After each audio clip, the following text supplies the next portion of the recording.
Welcome to the Slop Farm. Enjoy the video. In this video, I will explain how to play BPS files.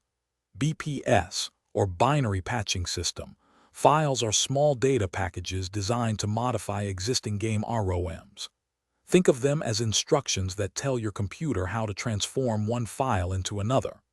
They are frequently used by the fan community to distribute translations, bug fixes, or even entirely new game experiences without sharing copyrighted material. Understanding this process is key to enjoying many fan-made projects. Before you begin, gather a few essential tools. First, you'll need a BPS patching utility.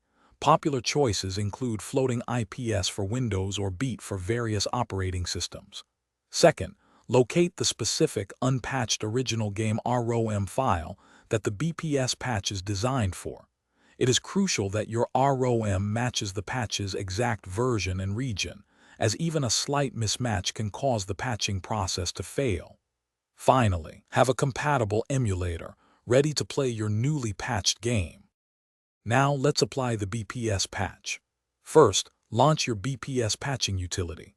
Most patchers will present you with options to select the patch file, the original ROM, and where to save the new patched ROM. Carefully select your BPS patch file. Next, navigate to and select the original unpatched ROM file you prepared earlier. Finally, choose a destination and a new name for your output file, perhaps adding patch to the file name for clarity. This process usually takes only a few seconds. With your ROM successfully patched, it's time to play. Open your favorite game emulator, whether it's for a classic console or a modern system. Use the emulator's Load ROM or Open function to select the new game file you just created.